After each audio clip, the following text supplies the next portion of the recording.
ಚಿತ್ರದುರ್ಗದ ಅನ್ನದಾತರಿಗೂ ಕೂಡ ತಟ್ಟಿದೆ ಯುದ್ಧದ ಬಿಸಿ. ಬೆಳೆದ ಬೆಳೆ ರಫ್ತಾಗ್ತಾ ಇಲ್ಲ ಅಂತ ರೈತರ ಕಣ್ಣಿದೆ.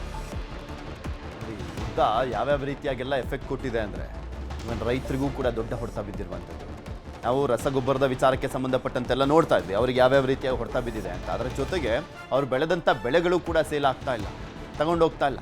ಕಲ್ಲಂಗಡಿ, ಕರ್ಬೂಜ ಬೆಳೆದಂಥ ರೈತರು ಕಂಗಾಲಾಗಿದ್ದಾರೆ. ಬೆಳೆ ರಫ್ತಾಗ್ತಾ ಇಲ್ಲ, ಬೆಲೆ ಕುಸಿತ ಆಗಿದೆ. ರಫ್ತಾಗದಿರುವಂಥ ಹಿನ್ನೆಲೆಯಲ್ಲಿ ರೈತರಿಗೆ ನಷ್ಟ ಆಗ್ತಾ ಇದೆ. ಬೂದಕುಂಬಳಕಾಯಿ ಬೆಳೆದಂಥ ರೈತನು ಕೂಡ ಕಂಗಾಲಾಗಿದ್ದಾನೆ. ಬೂದಕುಂಬಳಕಾಯಿ ಬೆಳೆದಿದ್ದಂಥ ಮಲ್ಲಿಕಾರ್ಜುನ 15 ಲಕ್ಷ ಖರ್ಚು ಮಾಡಿದ್ರು, ಸಂಕಷ್ಟಕ್ಕೆ ಸಿಕ್ಕಾಕೊಂಡಿದ್ದಾರೆ. ಕಟಾವು ಮಾಡದೆ ಜಮೀನಲ್ಲೇ ಬಿಟ್ಟಿದ್ದಾರೆ ರೈತ. ಕಲ್ಲಂಗಡಿ ಬೆಳೆದಿದ್ದಂಥ ರೈತ ಲಿಂಗಾರೆಡ್ಡಿಗೂ ಕೂಡ ಸಂಕಷ್ಟ ಎದುರಾಗಿದೆ. 3 ಲಕ್ಷ ಬಂಡವಾಳ ಹಾಕಿ ನಷ್ಟವನ್ನು ಅನುಭವಿಸ್ತಾ ಇದ್ದಾರೆ.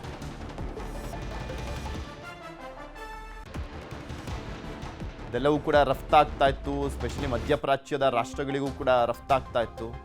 ಬಟ್ ಈಗ ರಫ್ತಾಗದಿರುವಂಥ ಹಿನ್ನೆಲೆಯಲ್ಲಿ ಇಲ್ಲಿ ಸೇಲ್ ಆಗ್ತಾ ಇಲ್ಲ. ಇದೇ ವಿಚಾರಕ್ಕೆ ಸಂಬಂಧಪಟ್ಟಂತೆ ಆ ರೈತರುಗಳು ಮಾತನಾಡಿದ್ದಾರೆ. ಏನು ಹೇಳಿದ್ದಾರೆ ಕೇಳೋಣ. ಬೂದಕುಂಬಳನ 25 ಎಕರೆ ಹಾಕಿದ್ದೀವಿ. ಇದು ಎಲ್ಲ ನಮ್ಮ ಇದು ಉತ್ತರ ಪ್ರದೇಶ, ಆಗ್ರಾ ಮತ್ತು ಎಲ್ಲ ಕಡೆಗೂ ಹೋಗ್ತಾಯಿತ್ತು. ಇದು ಡೆಲ್ಲಿಗೆ ಸಮೇತ ಹೋಗ್ತೈತೆ.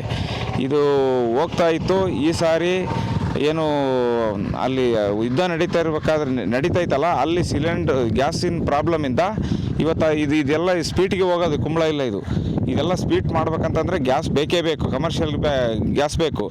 ಆ ಗ್ಯಾಸ್ ಸಿಗದ್ರಿಂದ ಏನೂ ಹೋಗ್ತಾ ಇಲ್ಲ. ನಮಗೆ 25 ಎಕರೆ ಭಾಳ ನಷ್ಟ ಆಗೈತೆ. ಮತ್ತು ಇದೇನು ನಮ್ಮ ಜಿಲ್ಲೆಯಲ್ಲಿ ಕರ್ಬೂಜ ಇರ್ಬೋದು, ಕಲ್ಲಂಗಡಿ ಇರ್ಬೋದು, ಮತ್ತು ದಾಳಿಂಬೆ ಇರ್ಬೋದು, ಎಲ್ಲನೂ ಏನು ಅರಬ್ ಕಂಟ್ರೀಸ್ಗೆಲ್ಲ ಹೋಗ್ತಾ ಇತ್ತು. ಅದರಿಂದ ಇವತ್ತು ಹೋಗ್ತಾ ಇಲ್ಲ, ಸಂಪೂರ್ಣವಾಗಿ ಅಲ್ಲಿ ಹೋಗ್ತಾ ಇಲ್ಲ. ಮತ್ತು ಈರುಳ್ಳಿನೂ ಸಹ ಹೋಗ್ತಾ ಇಲ್ಲ. ಅದರಿಂದ ಎಲ್ಲ ಬೆಲೆ ಕುಸಿತ ಆಗುತ್ತೆ. ನೇನು ಸರ್ಕಾರ ಇದ್ರ ಬಗ್ಗೆ ಗಂಭೀರವಾಗಿ ಚಿಂತನೆ ಮಾಡಿ ರೈತರ ನೆರವಿಗೆ ಬರಬೇಕು.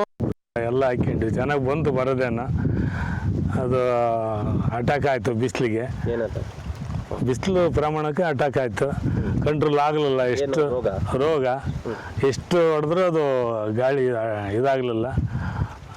ಇನ್ನೇನು ಎಲ್ಲ ಲಾಸ್ ಆಯಿತು. 3 ಎಕರೆ ಹಾಕಿದ್ವಿ, 3 ಲಕ್ಷ ಖರ್ಚು ಮಾಡಿದ್ವಿ. ಕೊನೆಗೆ ಲಾಸ್ಟಿಗೆ ಎಲ್ಲ ರೋಗ ಬಿತ್ತು, 30,000 ಸಿಕ್ತು.